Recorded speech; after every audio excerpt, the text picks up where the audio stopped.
미국의 쇼핑 대목이죠. 올해 블랙 프라이데이 기간에 미국인들이 역대 최대 규모의 온라인 쇼핑을 한 것으로 나타났습니다. 높은 금리와 경기 침체 우려에도 소비 심리는 꺾이지 않는 모습인데요. 미국의 소비 시장은 앞으로 계속 탄탄할까요? 지구촌 돋보기에서 황경주 기자와 함께 자세히 알아보겠습니다. 자, 이번 블랙 프라이데이 주간에 미국인들이 예상보다 크게 지갑을 열었네요. 네, 특히 온라인 쇼핑이 두드러졌습니다. 이 미국 최대 온라인 쇼핑 행사죠.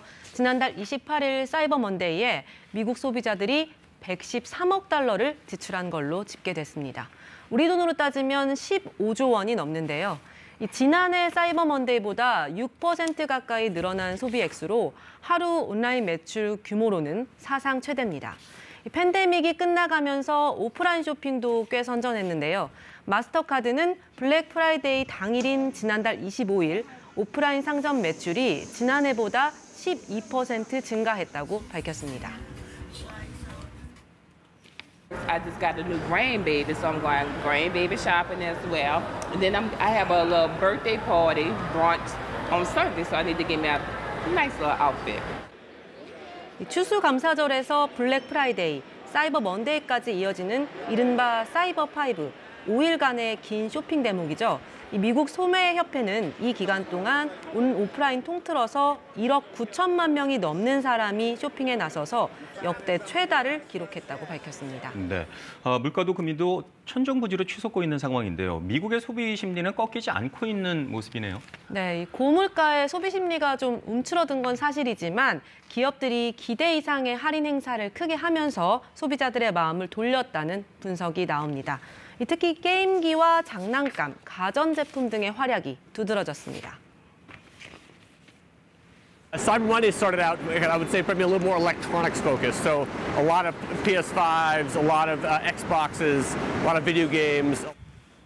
올해 블랙 프라이데이 평균 할인율이 30%를 넘은 걸로 추정이 되는데요.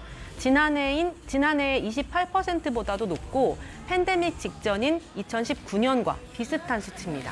네. 그런데 이렇게 통큰 할인 행사에 웃을 수만은 없는 이유가 있다고요? 네, 이 블랙 프라이데이는 소비자들이 싼 값에 좋은 제품을 사는 기회이기도 하지만 또 기업들 입장에서는 재고 처리를 하는 기간입니다. 그런데 이번에 기업들이 할인을 많이 해준 이유는 미국 경기 침체 우려가 짙어졌기 때문이라는 분석이 나옵니다.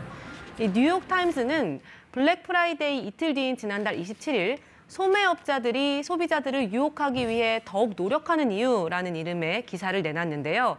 이 판매자들은 고객을 끌기 위해서 서로 경쟁할 뿐 아니라 시계와도 경쟁하고 있다, 이렇게 썼습니다. 이 시간이 흐를수록 경기가 안 좋아져서 미국 소비자들이 지갑을 닫게 될 거라고 보고 애누리를 크게 해서라도 재고 처리에 열을 올린다는 겁니다. 실제로 미국의 소비 여력이 길어야 1년 정도 남았다는 분석이 나왔다고요. 네, 이 월스트리트 저널은 지난달에 미국인들의 소비 여력이 앞으로 9개월에서 1년밖에 남지 않았다, 이렇게 보도를 했습니다. 이 저축이 크게 줄었기 때문인데요. 이 팬데믹 기간 정부 지원은 늘어난 반면에 사회적 거리 두기 등으로 소비는 줄면서 미국인들이 저축을 꽤 많이 해놨었습니다. 2020년에는 가계 가처분 소득 대비 저축률이 사상 최고치인 16.8%를 기록하기도 했습니다. 하지만 팬데믹은 끝나가고 물가는 오르면서 올해 들어서 저축률이 점점 떨어지고 있는데요. 올 한 해 대부분 4%를 밑돌다가 지난 9월에는 3.1%를 기록했는데 이게 2008년 금융위기 이후의 최저 수준입니다. 아직까지는 미국의 고용시장이 탄탄해서 저축이 줄어든다고 곧바로 지출 감소로 이어지지는 않겠지만 앞으로 실업률이 높아지면 소비시장의 타격이 불가피할 걸로 보입니다. 미국 경제에서 내수 소비는 전체의 70%를 차지할 만큼 절대적입니다. 네. 하지만 미국 연준은 여전히 미국의 노동시장이 과열됐다고 보고 있죠. 네, 최근 파월 연준 의장이 금리 인상 속도 조절을 시사했었죠. 그러면서도 여전히 물가는 높고 이를 잡으려면 노동시장이 진정돼야 한다, 이렇게 말했습니다. 기업이 노동자들의 임금을 너무 올려주고 있고 고용도 지나치게 많이 해서 물가가 잡히지 않는다고 보고 있는 겁니다.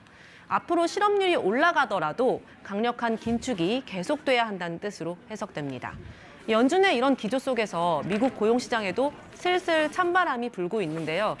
지난달 미국 일자리 수는 전달보다 12만 7천 개가 늘어나는 데 그쳤는데 이런 증가폭은 10월의 절반 수준으로 지난해 1월 이후로 최저 증가폭을 기록한 겁니다.